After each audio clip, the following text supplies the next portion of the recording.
Selamat datang kembali di channel kesayangan kita ya adik-adik.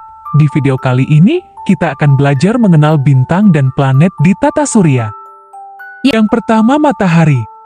Matahari merupakan anggota penting dalam tata surya yang merupakan komponen utama dalam tata surya. Matahari juga disebut sebagai induk di dalam tata surya. Matahari memiliki ukuran sebesar 332.830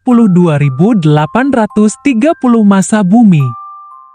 Dengan memiliki ukuran massa yang besar ini menimbulkan kepadatan inti yang besar agar bisa mendukung kesinambungan fusi nuklir dan menimbulkan sejumlah energi yang dahsyat.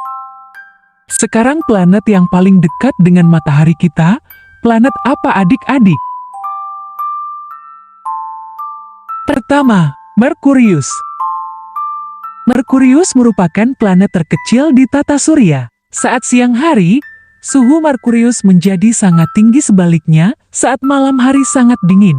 Merkurius berotasi penuh terhadap matahari dalam 88 hari.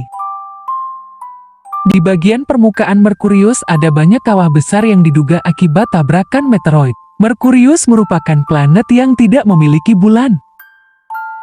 Yang kedua, Venus. Ukuran Venus hampir seperti bumi.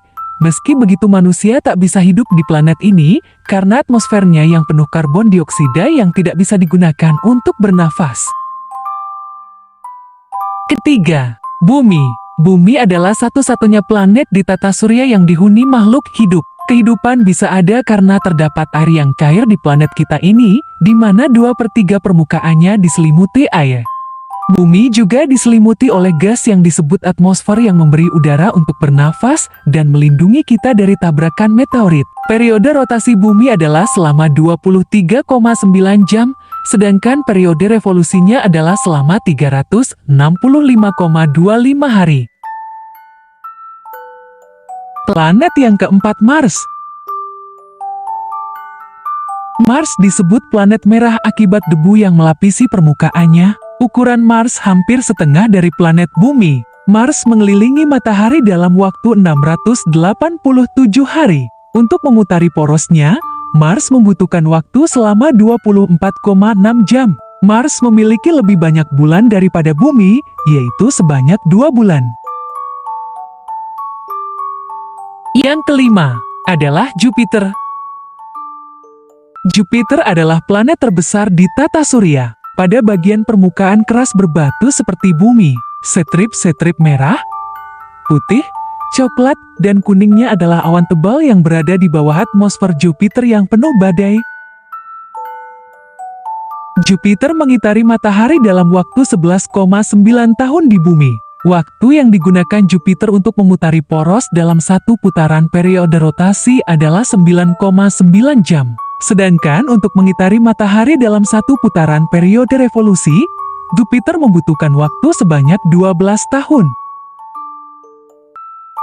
Yang keenam, Saturnus. Saturnus tidak lebih besar dari Jupiter, tapi ia masih tergolong raksasa. Planet ini dikelilingi cincin-cincin lebar dari bongkahan batu dan es. Ia butuh 29,5 tahun bumi untuk mengelilingi matahari, namun satu hari di Saturnus lebih singkat daripada di bumi karena rotasinya lebih cepat. Periode rotasi planet Saturnus adalah selama 10,4 jam, sedangkan periode revolusinya adalah selama 29,5 tahun. Saturnus merupakan planet dengan jumlah bulan yang paling banyak, yaitu sebanyak 22 bulan. Yang ketujuh, Uranus.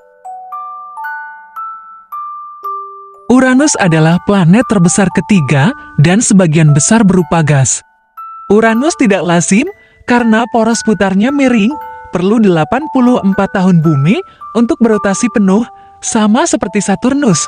Uranus juga dikelilingi cincin-cincin, tetapi tipis. Sedangkan untuk mengitari matahari dalam satu putaran, Uranus membutuhkan waktu sebanyak 84 tahun. Uranus memiliki jumlah bulan yang lebih banyak daripada Neptunus, yaitu sebanyak 15 bulan. Yang kedelapan, Neptunus. Neptunus adalah raksasa gas terbesar keempat. Neptunus punya beberapa cincin gelap yang tipis karena sangat jauh dari matahari. Planet ini sangat dingin dan salah satu satelitnya yaitu Triton adalah objek paling dingin di tata surya. Neptunus mengitari matahari dengan durasi 165 tahun. Untuk memutari porosnya, Neptunus membutuhkan waktu selama 15,3 jam. Sementara itu, waktu yang digunakan Neptunus untuk mengitari matahari adalah selama 165 tahun. Jumlah bulan milik Neptunus adalah 8 bulan. Itu dia urutan planet di tata surya yang terkini tanpa adanya Pluto. Pasti adik-adik bertanya-tanya kemana planet Pluto. Planet Pluto sendiri kehilangan atmosfer yang membuatnya perlahan mati. Hal itu karena para ilmuwan menyadari bahwa planet kerdil di tata surya, kita sedang mengalami perubahan yang menyebabkan atmosfer Pluto menghilang. Itulah penjelasan kenapa planet Pluto menghilang dari tata surya kita. Sampai di sini dulu ya adik-adik. Sampai ketemu di video selanjutnya. Terima kasih.